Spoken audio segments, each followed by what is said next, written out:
14 ನಿವೇಶನ ಹಂಚಿಕೆ ಕುರಿತಾಗಿ ಸೈಟ್ ಹಂಚಿಕೆ ಕುರಿತಾಗಿ ಕಾನೂನು ಬಾಹಿರವಾಗಿ ಅದು ಹಂಚಿಕೆ ಆಗಿದೆ ಅನ್ನೋ ಕುರಿತಂತೆನೂ ಕೂಡ ಆದೇಶವನ್ನ ಬರೆಸ್ತಾ ಇದ್ದಾರೆ ಅಂತ ಗೊತ್ತಾಗಿದೆ. ವಿಜಯನಗರ ಲೇಔಟ್ನಲ್ಲಿ ನಿವೇಶನ ಹಂಚಿಕೆ ಆಗಿತ್ತು. ಸಿದ್ದರಾಮಯ್ಯ ಪತ್ನಿಗೆ 14 ನಿವೇಶನಗಳನ್ನ ಹಂಚಿಕೆ ಮಾಡಲಾಗಿತ್ತು.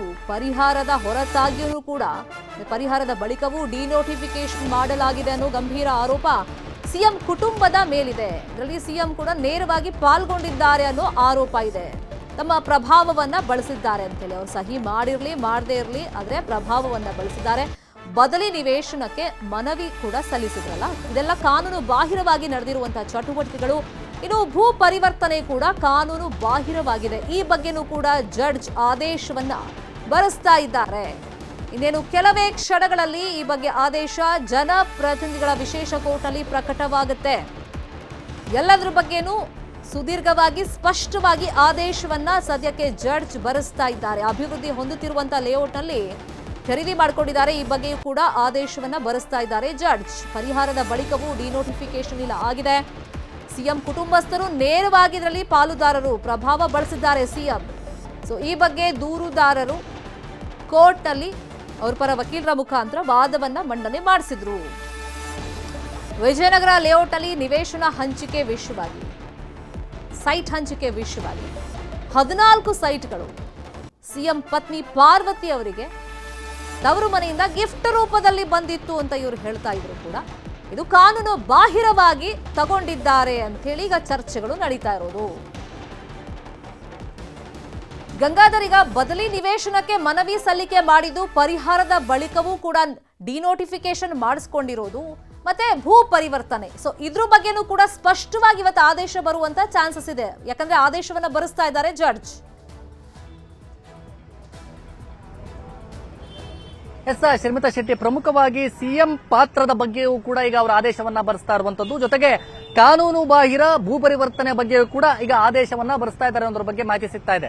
ಜೊತೆಯಲ್ಲಿ ಪ್ರಮುಖವಾಗಿ ನೋಡಬಹುದು ಇಲ್ಲಿ ಪರಿಹಾರದ ರೂಪದಲ್ಲಿ, ಅಂದ್ರೆ ಇವರು ಹೇಳ್ತಾ ಇರುವಂತದ್ದೇನು, ಅವರ ಸಿಎಂ ಪತ್ನಿಗೆ ಪರಿಹಾರದ ರೀತಿಯಲ್ಲಿ ಅಂದ್ರೆ ದಾನವಾಗಿ ಅವರ ಸಹೋದರರು ಕೊಟ್ಟಿರುವಂತದ್ದು.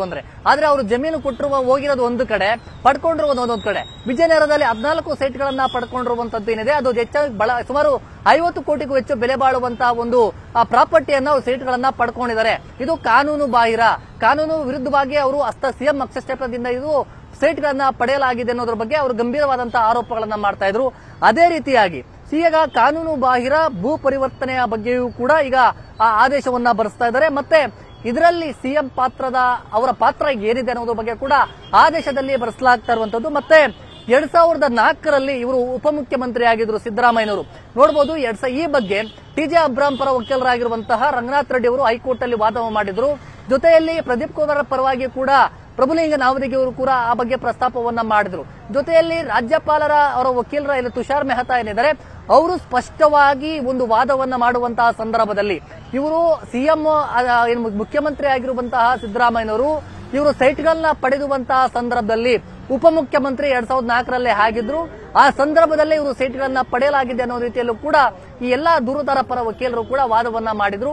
ಅದೇ ರೀತಿಯ ಆದೇಶ ಈಗ ಬರೆಸ್ತಾ ಇದ್ದಾರೆ ಅನ್ನೋದ್ರ ಬಗ್ಗೆ ಮಾಹಿತಿ ಸಿಗ್ತಾ ಇರುವಂತದ್ದು. ಇನ್ನು ನಾವು ಇಲ್ಲಿ ಭೂ ಪರಿವರ್ತನೆ ಏನಿದೆ, ಒಂದು ಕಡೆ ಕೃಷಿ ಜಮೀನನ್ನ ಯಾವ ರೀತಿ ಡಿನೋಟಿಫಿಕೇಶನ್ ಮಾಡಲಾಗಿದೆ ಅನ್ನೋ ವಿಚಾರ ಏನಿದೆ ಅದರ ಬಗ್ಗೆ ಕೂಡ ಅವರು ಪ್ರಸ್ತಾಪವನ್ನ ಮಾಡಲಾಗಿರುವಂತದ್ದು. ಎಲ್ಲಾ ಒಂದು ವಿಚಾರಗಳನ್ನ ನ್ಯಾಯಾಧೀಶರ ಒಂದು ಗಮನಕ್ಕೆ ಅಂದ್ರೆ ಅವರು ವಾದವನ್ನ ಮಾಡಬೇಕಂತ ಸಂದರ್ಭದಲ್ಲಿ ಆಗಿರೋದು, ಮತ್ತೆ ದಾಖಲೆಗಳ ಸಲ್ಲಿಕೆ ಮಾಡುವಂತಹ ಸಂದರ್ಭದಲ್ಲೂ ಕೂಡ ಈ ವಿಚಾರಗಳನ್ನ ಅಲ್ಲಿ ಪ್ರಸ್ತಾಪ ಮಾಡಲಾಗಿರುವಂತದ್ದು. ಈಗ ಸದ್ಯ ಭೂ ಪರಿವರ್ತನೆಯ ಒಂದು ವಿಚಾರ ಏನಿದೆ, ಮತ್ತೆ ಸಿಎಂ ಪಾತ್ರದ ವಿಚಾರ ಏನಿದೆ, ಮತ್ತೆ ಇವರು ಉಪಮುಖ್ಯಮಂತ್ರಿ ಆದಂತಹ ಸಂದರ್ಭದಲ್ಲಿ ಸೀಟ್ಗಳನ್ನ ಪಡೆಯಲಾಗಿದೆ ಅನ್ನೋ ವಿಚಾರ ಏನಿದೆ, ಈಗ ಅದ್ರ ಬಗ್ಗೆ ಇವರು ಆದೇಶವನ್ನ ಪಡಿಸ್ತಾ ಇದ್ದಾರೆ. ಈಗ ಈ ಆದೇಶದಲ್ಲಿ ಏನು ಇನ್ನೂ ಕೂಡ ಅಂಶಗಳು ಉಲ್ಲೇಖ ಆಗಿರುವಂತಹ ಒಂದು ಮಾಹಿತಿ ಏನಿದೆ ಆ ಬಗ್ಗೆ ಸ್ಪಷ್ಟವಾಗಿ ಬೇಕಾಗಿರುವಂತದ್ದು. ಶರ್ಮಿತಾ ಶೆಟ್ಟಿ, ಗಂಗಾಧರ್, ಈಗ ಸಿಎಂ ಕುಟುಂಬಸ್ಥರೇ ನೇರವಾಗಿ ಈ ಹಗರಣದಲ್ಲಿ ಪಾಲ್ಗೊಂಡಿದ್ದಾರೆ. ಸಿಎಂ ಪಾತ್ರ ಅಂತ ಬಂದ್ರೆ ಅವರು ಸಹಿ ಹಾಕಿರ್ಲಿ ಬಿಟ್ಟಿರ್ಲಿ ಪ್ರಭಾವ ಬೀರಿದ್ದಾರೆ ಅಂತ ಅವ್ರ ಪಾತ್ರದ ಬಗ್ಗೆ ದೂರುದಾರರು ಹೇಳ್ತಾ ಇರೋದು. ಅದ್ರ ಬಗ್ಗೆನೇ ಅವರು ಕೋರ್ಟ್ನಲ್ಲೂ ಕೂಡ ಅರ್ಜಿಯನ್ನ ಹಾಕೊಂಡಿರೋದು. ಸೊ ಆ ನಿಟ್ಟಿನಲ್ಲಿ ಇವತ್ತು ಆದೇಶ ಯಾವ ತರ ಪ್ರಕಟವಾಗಬಹುದು, ಪಾಸಿಬಿಲಿಟೀಸ್?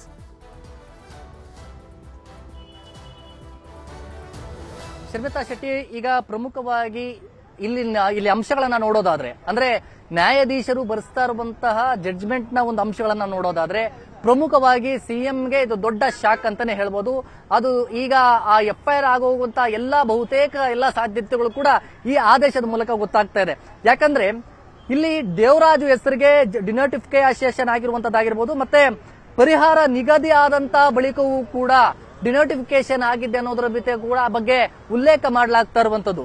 ಮತ್ತೆ ಇಲ್ಲಿ 2014ರಲ್ಲಿ ಸಿಎಂ ಆಗಿದ್ದ ವೇಳೆ ಕೂಡ ಸಿಎಂ ಪ್ರಭಾವ ಬೀರಿದ್ದಾರೆ ಅನ್ನೋದ್ರ ಬಗ್ಗೆ ಇಲ್ಲಿ ಉಲ್ಲೇಖ ಆಗ್ತಾ ಇದೆ. ಈ ಬಗ್ಗೆ ಈ ಅಂಶಗಳನ್ನೆಲ್ಲ ನೋಡೋದಾದ್ರೆ ಇದು ಸಿಎಂ ಮುಖ್ಯಮಂತ್ರಿ ಸಿದ್ದರಾಮಯ್ಯನವರಿಗೆ ಒಂದು ದೊಡ್ಡ ಶಾಕ್ ಅಂತ ಹೇಳ್ಬೋದು. ಈಗ ಬಹುತೇಕವಾಗಿ ಸಿಎಂ ವಿರುದ್ಧವಾಗಿ ಈಗ ತೀರ್ಪು ಬರುವಂತ ಎಲ್ಲಾ ಲಕ್ಷಣಗಳು ಕೂಡ ಈ ಮೂಲಕವಾಗಿ ಗೊತ್ತಾಗ್ತಾ ಇರುವಂತದ್ದು. ಮುಡಾ ಸೈಟ್ ಹಗರಣ ಸಂಬಂಧ ಪ್ರತಿ ವಿಚಾರವನ್ನ ಕೂಡ ಬರೆಸ್ತಾ ಇದ್ದಾರೆ. ಅಂದ್ರೆ ಆ ಹಗರಣಕ್ಕೆ ಸಂಬಂಧಪಟ್ಟಂತೆ ಪ್ರತಿಯ ವಿಚಾರ, ಆ ಡಾಕ್ಯುಮೆಂಟ್ ಏನ್ ಅಂಶಗಳಿದೆ ಆ ವಿಚಾರಗಳನ್ನ ಕೂಡ ಈಗ ದಾಖಲೆಯಲ್ಲಿ ಬರೆಸ್ತಾ ಇರುವಂತದ್ದು. ಮತ್ತೆ 2014ರಲ್ಲಿ ಸಿಎಂ ಆಗಿದ್ದ ವೇಳೆ ಪ್ರಭಾವ, ಮತ್ತೆ 2004ರಲ್ಲಿ ಉಪಮುಖ್ಯಮಂತ್ರಿ ಆಗಿದ್ದಂತಹ ಸಂದರ್ಭದಲ್ಲಿ ಕೂಡ ಆ ಅವಧಿಯಲ್ಲಿ ಕೂಡ ಇವರು ಪ್ರಭಾವ ಬೀರಿದ್ದಾರೆ ಅನ್ನೋ ಒಂದು ಅಂಶಗಳನ್ನ ಈ ಒಂದು ಜಡ್ಮೆಂಟ್ ಅಲ್ಲಿ ಬರೆಸ್ತಾ ಇರುವಂತದ್ದು ಸ್ಪಷ್ಟವಾಗಿ ಗೊತ್ತಾಗ್ತಾ ಇರುವಂತದ್ದು. ಮತ್ತೆ ಈ ಆದೇಶದ ಪ್ರತಿಯನ್ನು ನೋಡೋದಾದ್ರೆ, ಅಂದ್ರೆ ಆದೇಶ ಬರೆಸ್ತಾ ಇರುವಂತಹ ಒಂದು ಮಾಹಿತಿಯನ್ನೇ ನೋಡೋದಾದ್ರೆ ಇದು ಸಿಎಂಗೆ ದೊಡ್ಡ ಶಾಕ್ ಅಂತಾನೆ ಹೇಳ್ಬೋದು. ಶರ್ಮಿತಾ ಶೆಟ್ಟಿ, ಇನ್ನೊಂದ್ ಕಡೆ ದೂರುದಾರರು ಇವತ್ತು ಆಗ್ರಹ ಮಾಡ್ತಾ ಇದ್ರು, ಇಮಿಡಿಯೇಟ್ ಆಗಿ FIR ಆಗಬೇಕು, 17A ಅಡಿಯಲ್ಲೇ FIR ದಾಖಲು ಮಾಡಬಹುದು. ಹೈಕೋರ್ಟ್ ಕೂಡ ನಿನ್ನೆನೂ ಅದನ್ನ ಹೇಳಿದೆ. ಆದ್ರೆ ಯಾಕೆ ಮೀನಾಮೇಷವನ್ನ ಅಧಿಕಾರಿಗಳು ಮಾಡ್ತಾ ಇದ್ದಾರೋ ಗೊತ್ತಾಗ್ತಾ ಇಲ್ಲ ಅಂತ ಹೇಳ್ತಾ ಇದ್ರು. ಅಂದ್ರೆ ಸಿಎಂ ಈಗಲೂ ತಮ್ಮ ಪ್ರಭಾವ ಬಳಸ್ತಾ ಇದ್ದಾರೆ ಅಂತ ದೂರುದಾರರು ಆರೋಪ ಮಾಡೋದ್ರ ಜೊತೆಯಲ್ಲಿ FIR ಆಗಿ ಇಮಿಡಿಯೇಟ್ ಆಗಿ ಅರೆಸ್ಟ್ ಮಾಡಬೇಕು ಅವ್ರನ್ನ ಅಂತಾನೂ ಕೂಡ ಕೇಳ್ಕೊಳ್ತಾ ಇದ್ರು. ಪ್ರಮುಖವಾಗಿ 5 ಜನರ ಹೆಸರನ್ನು ಅವ್ರು ಹೇಳ್ತಾ ಇದ್ರು, ಅಧಿಕಾರಿಗಳನ್ನು ಸೇರಿಸಿ. ಅಂತಹ ಪ್ರಕ್ರಿಯೆಗಳು ಅಕಸ್ಮಾತ್ ಈಗ ಕೋರ್ಟ್ ಅಲ್ಲಿ ಆದೇಶ ನಿನ್ನೆ ತರಾನೇ ಬಂದ್ರೆ, ಸಿಎಂ ಪಾತ್ರದ ಬಗ್ಗೆನೂ ಕೂಡ ಆದೇಶದಲ್ಲಿ ಮೆನ್ಷನ್ ಆಗಿದ್ರೆ ಅಂತಹ ಪ್ರಕ್ರಿಯೆಗಳು ನಡೆಯುತ್ತಾ? ಯಾಕಂದ್ರೆ ನಿನ್ನೆಯಲ್ಲೂ ಚರ್ಚೆ ಆಗ್ತಿತ್ತು. ಅಂತಹ ಪ್ರಸಂಗಗಳು ಬಂದಂತಹ ಸಂದರ್ಭದಲ್ಲಿ ನಿರೀಕ್ಷಣಾ ಜಾಮೀನಿನ ಮೊರೆ ಹೋಗೋದಕ್ಕೂ ಒಂದು ಅವಕಾಶಗಳು ಇರ್ತಾವೆ ಸಿದ್ದರಾಮಯ್ಯ ಅವ್ರಿಗೆ.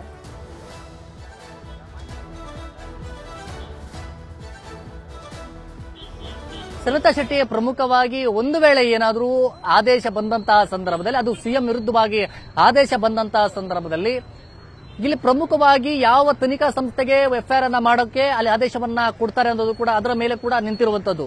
ಒಂದು ವೇಳೆ ಆದಂತಹ ಸಂದರ್ಭದಲ್ಲಿ ಇವರು ಯಾವುದೇ ಕಾರಣಕ್ಕೂ ಸಿಎಂ ಹಸ್ತಕ್ಷೇಪ ಆಗಬಾರದು ಈ ತನಿಖೆಯ ಮೇಲೆ ಅನ್ನೋ ರೀತಿಯಲ್ಲೂ ಕೂಡ ಇವರು ಮನವಿಯನ್ನ ಮಾಡಿಕೊಳ್ಳುವಂತ ಸಾಧ್ಯತೆಗಳಿರುತ್ತೆ. ಮತ್ತೆ ತನಿಖಾ ತಂಡ ಯಾವ ರೀತಿ ರಚನೆ ಮಾಡಬೇಕು ಅನ್ನೋ ಆಧಾರದಲ್ಲೂ ಕೂಡ ಇವರು ಮನವಿಯನ್ನ ಮಾಡಬಹುದು.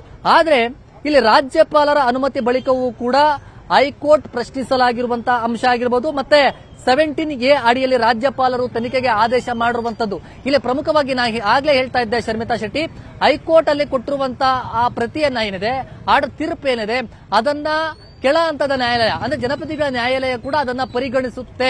ಅದಕ್ಕೆ ಎರಡಕ್ಕೂ ಕೂಡ ಸಾಮ್ಯತೆಗಳಿರುವಂತಹ ಒಂದು ಇದಿರುತ್ತೆ ಅಂತ ಹೇಳಿ ನಾವು ಆಗ್ಲೇ ಮಾತನಾಡಿರುವಂತಹ ವಿಚಾರ ಏನಿದೆ, ಅದನ್ನು ಕೂಡ ಈಗ ಪರಿಸ್ತಾ ಇರುವಂತದ್ದು ಆದೇಶವನ್ನ ಇಲ್ಲಿ ನೋಡಬಹುದು. 17A ಅಡಿಯಲ್ಲಿ ಕೂಡ ರಾಜ್ಯಪಾಲರು ಇಲ್ಲಿ ತನಿಖೆಗೆ ಆದೇಶ ಕೊಟ್ಟಿರುವಂತದ್ದು, ಮತ್ತೆ ರಾಜ್ಯಪಾಲರ ಅನುಮತಿ ಬಳಿಕವೂ ಕೂಡ ಹೈಕೋರ್ಟ್ ಅಲ್ಲಿ ಪ್ರಶ್ನಿಸಲಾಗಿರುವಂತಹ ಒಂದು ವಿಚಾರ ಏನಿದೆ, ಅಂದ್ರೆ ಸಿದ್ದರಾಮಯ್ಯನವರು ಹೈಕೋರ್ಟ್ ಅಲ್ಲಿ ಏನು ಅರ್ಜಿಯನ್ನ ಹಾಕೊಂಡಿದ್ರು ಆ ಅಂಶವನ್ನ ಕೂಡ ಇಲ್ಲಿ ಉಲ್ಲೇಖ ಮಾಡಲಾಗ್ತಾ ಇರುವಂತದ್ದು. ಮತ್ತೆ ಈ ಮುಡಾ ಸೈಟ್ ವಿಚಾರವಾಗಿ ಕೂಡ ಪ್ರತಿ ವಿಚಾರ ಆಗಿರಬಹುದು, ಮತ್ತೆ ಪರಿಹಾರ ನಿಗದಿಯಾದಂತಹ ಬಳಿಕವೂ ಕೂಡ ಡಿನೋಟಿಫಿಕೇಶನ್ ಮಾಡಿರುವಂತದ್ದು, ಮತ್ತೆ 14 ಸೈಟ್ಗಳನ್ನ ಪಡೆದಿರುವಂತಹ ಒಂದು ವಿಚಾರ ಆಗಿರಬಹುದು. ಮತ್ತೆ ಇದರಲ್ಲಿ ಇಂಪಾರ್ಟೆಂಟ್ ಆಗಿ ಆದೇಶ ಪಡಿಸ್ತಾ ಇರುವಂತದ್ದು ಸಿಎಂ ಅವರ ಪ್ರಭಾವ. ಅಂದ್ರೆ ಸಿದ್ದರಾಮಯ್ಯನವರು 2004ರಲ್ಲಿ DCM ಆಗಿದ್ದಾಗ ಮತ್ತೆ 2014ರಲ್ಲಿ ಸಿಎಂ ಆಗಿದ್ದಂತಹ ಸಂದರ್ಭದಲ್ಲಿ ಸೈಟ್ಗಳ ಪಡೆಯುವಂತಹ ಸಂದರ್ಭದಲ್ಲಿ ಯಾವ ರೀತಿ ಪ್ರಭಾವವನ್ನು ಬೀರಿದ್ದಾರೆ ಆ ಅಂಶಗಳನ್ನ ಕೂಡ ಇಲ್ಲಿ ತೀರ್ಪಿನಲ್ಲಿ ಉಲ್ಲೇಖ ಮಾಡ್ತಾ ಇರುವುದರ ಬಗ್ಗೆ ಮಾಹಿತಿ ಸಿಗ್ತಾ ಇದೆ. ಮತ್ತೆ ಹೈಕೋರ್ಟ್ ಮಧ್ಯಂತರ ತಡೆ ನೀಡಿ ಆದೇಶ ಕೊಟ್ಟಿರುವಂತಹ ವಿಚಾರ, ಅಂದ್ರೆ ಇಲ್ಲಿ ಆದೇಶವನ್ನ ಇಲ್ಲಿ ಕೊಡಕ್ಕೆ ಎಲ್ಲವೂ ಕೂಡ ಅಂದ್ರೆ ಜನಪ್ರತಿನಿಧಿಗಳ ನ್ಯಾಯದಲ್ಲಿ ವಾದ ಪ್ರತಿವಾದ ಆಗಿತ್ತು, ಆದೇಶ ತೀರ್ಪಿಗೆ ಕಾಯ್ದಿರಿಸಲಾಗಿತ್ತು.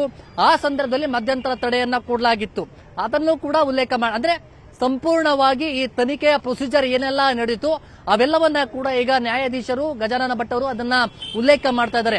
ಯಾವ ಸ್ನೇಹಮಯಿ ಕೃಷ್ಣ ಅವರು ಖಾಸಗಿ ದೂರನ್ನ ಸಲ್ಲಿಕೆ ಮಾಡಿದಂತಹ ದಿನದಿಂದ ಇವತ್ತಿನವರೆಗೂ ಏನೆಲ್ಲ ಬೆಳವಣಿಗೆಗಳಾಯಿತು, ಮತ್ತೆ ಹೈಕೋರ್ಟ್ ಅಲ್ಲಿ ಏನ್ ತೀರ್ಪು ಬಂತು, ಮತ್ತೆ ಅಲ್ಲಿನ ತೀರ್ಪಿನಲ್ಲಿ ಏನೆಲ್ಲ ಅಂಶಗಳಿತ್ತು ಅವೆಲ್ಲ ಕೂಡ ಉಲ್ಲೇಖ ಮಾಡ್ತಾ ಇದ್ದಾರೆ. ಮತ್ತೆ ಹೈಕೋರ್ಟ್ ಅಲ್ಲಿ ಸಿಎಂ ಸಲ್ಲಿಸಿದ ಅರ್ಜಿ ವಜಾ ಆಗಿರುವಂತಹ ಒಂದು ಅಂಶವನ್ನ ಕೂಡ ಈಗ ಉಲ್ಲೇಖವನ್ನ ಮಾಡ್ತಾ ಇರುವಂತದ್ದು ಈ ಮೂಲಕವಾಗಿ ಸ್ಪಷ್ಟವಾಗುತ್ತೆ. ಮತ್ತೆ ಶರ್ಮಿತಾ, ಇದರಲ್ಲಿ ಪ್ರಮುಖವಾಗಿ ನಾವು ನೋಡೋದಾದ್ರೆ ಸಿಎಂಗೆ ಇದೊಂದು ದೊಡ್ಡ ಶಾಕ್ ಅಂತ ಹೇಳ್ಬೋದು. ಯಾಕಂದ್ರೆ ಸಿಎಂ ಪ್ರಭಾವದ ಬಗ್ಗೆ ಮತ್ತೆ ಕಾನೂನು ಬಾಹಿರವಾಗಿ ಭೂ ಪರಿವರ್ತನೆ ಆಗಿರುವಂತಹ ವಿಚಾರದ ಬಗ್ಗೆ ಈ ಎಲ್ಲ ಅಂಶಗಳನ್ನ ಕೂಡ ಈ ಒಂದು ಜಡ್ಜ್ಮೆಂಟ್ ಅಲ್ಲಿ ಬರೆಸ್ತಾ ಇರುವಂತಹ ಬಗ್ಗೆ ಮಾಹಿತಿ ಸಿಗ್ತಾ ಇರುವಂತದ್ದು ಈ ಮೂಲಕವಾಗಿ ಸ್ಪಷ್ಟವಾಗುತ್ತೆ. ಅಂದ್ರೆ ಈಗ ತೀರ್ಪು ಬಂದಂತ ಸಂದರ್ಭದಲ್ಲಿ ಯಾವ ತನಿಖಾ ಸಂಸ್ಥೆಗೆ ಎಫ್ಐಆರ್ ಮಾಡೋಕೆ ಅವಕಾಶವನ್ನ ಕೊಡ್ತಾರೆ. ಒಂದು ವೇಳೆ ಎಫ್ಐಆರ್ ಆದ್ರೂ ಸಹ ಅದು ಕೂಡಲೇ ಎಫ್ಐಆರ್ ಆಗೋಕೆ ಕೆಲವು ಪ್ರೊಸೀಜರ್ಗಳಿರುತ್ತೆ. ಆ ಎಫ್ಐಆರ್ ಅನ್ನ ಮಾಡಬೇಕಾಗುತ್ತೆ. ಅನಂತರ ನೋಟಿಸ್ ಕೊಟ್ಟು ವಿಚಾರಣೆ ಮಾಡಬೇಕು. ತತ್ಕ್ಷಣದಲ್ಲಿ ಅದೆಲ್ಲವೂ ಕೂಡ ಅವರು ಬಂಧನ ಮಾಡುವಂತದ್ದಾಗಿರ್ಬೋದು ಅಥವಾ ಎಫ್ಐಆರ್ ಆಗಿದ ತಕ್ಷಣ ಅವರ ಕರೆಸಬೇಕು ಅಂತ ಏನಿಲ್ಲ. ಆನಂತರದಲ್ಲಿ ಈ ತನಿಖಾ ಸಂಸ್ಥೆ ಆದಂತಹ ಸಂದರ್ಭದಲ್ಲಿ ನೋಟಿಸ್ ಕೊಡಬೇಕಾಗುತ್ತೆ. ಮತ್ತೆ ಯಾವ ಅಧಿಕಾರಿಗಳ ಮೂಲಕವಾಗಿ ಇವರಿಗೆ ಯಾವ ಸಂದರ್ಭದಲ್ಲಿ ಇವರಿಗೆ ಸೈಟ್ ಅಲರ್ಟ್ ಆಗಿದೆ, ಆ ಸಂದರ್ಭದಲ್ಲಿ ಯಾರು ಅಧಿಕಾರಿಗಳು ಇವರಿಗೆ ಸೈಟ್ಗಳನ್ನ ಕೊಟ್ಟಿದ್ದಾರೆ, ಪರಿಹಾರ ರೂಪದಲ್ಲಿ ಇವರು ಪಡೆದಿದ್ದೆಲ್ಲಿ, ಮತ್ತೆ ಇವರಿಗೆ ಕೊಟ್ಟಿದ್ದೆಲ್ಲಿ, ಎಲ್ಲ ಇದರ ತನಿಖೆಯನ್ನ ಮಾಡಬೇಕಾಗುತ್ತೆ. ಅದಕ್ಕೆ ಪ್ರೊಸೀಜರ್ಗಳು ಕೂಡ ಮಾಡಬೇಕಾಗುತ್ತೆ. ಯಾವ ಹಂತದಲ್ಲಿ ತನಿಖೆಯನ್ನ ಮಾಡಬೇಕಾಗುತ್ತೆ ಅನ್ನೋದ್ರ ಬಗ್ಗೆ ನ್ಯಾಯಾಧೀಶರು ಇನ್ನು ಕೆಲವೇ ಹೊತ್ತಲ್ಲಿ ಆದೇಶವನ್ನ ಕೊಡಲಿರುವಂತದ್ದು. ಶರ್ಮಿತಾ ಶೆಟ್ಟಿ, ಇನ್ನು ತನಿಖೆ ಹಾದಿ ಬಗ್ಗೆ ಒಂದಿಷ್ಟು ಮಾಹಿತಿಗಳನ್ನು ಹಂಚಿಕೊಳ್ಳೋದಾದ್ರೆ ಗಂಗಾಧರ್, ಈಗ ಜನಪ್ರತಿನಿಧಿಗಳ ಕೋರ್ಟ್ನಲ್ಲಿ ಎಫ್ಐಆರ್ ಹಾಕಬೇಕು ಅಂತ ಒಂದು ವೇಳೆ ಆದೇಶ ಬಂದಂತ ಸಂದರ್ಭದಲ್ಲಿ ಅಲ್ಲಿಂದ ತನಿಖೆ ಪ್ರಾಪರ್ ಆಗಿ ಮತ್ತೆ ಅಫಿಷಿಯಲ್ ಆಗಿ ಆರಂಭ ಆಗುತ್ತೆ.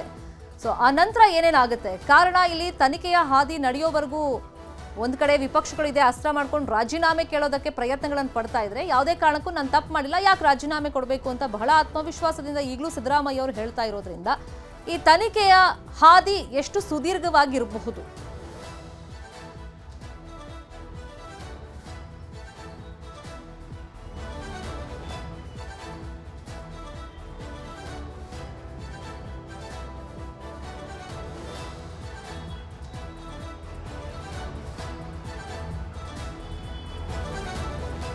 ಗಂಗಾಧರ್, ನಾನು ಕೇಳ್ತಾ ಇದ್ದೆ ತನಿಖೆಯ ಹಾದಿ ಬಗ್ಗೆ ಕ್ವಿಕ್ ಆಗಿ ಒಂದಿಷ್ಟು ಮಾಹಿತಿಗಳನ್ನ ಹಂಚಿಕೊಳ್ಳೋದಾದ್ರೆ, ಈಗ ಜನಪ್ರತಿನಿಧಿಗಳ ಕೋರ್ಟ್ನಲ್ಲಿ ಅಕಸ್ಮಾತ್ ಎಫ್ಐಆರ್ ಹಾಕಿ ಅಂತ ಕೋರ್ಟೆ ಸೂಚನೆ ಕೊಟ್ಟ ಮೇಲೆ ಎಫ್ಐಆರ್ ಆಗುತ್ತೆ.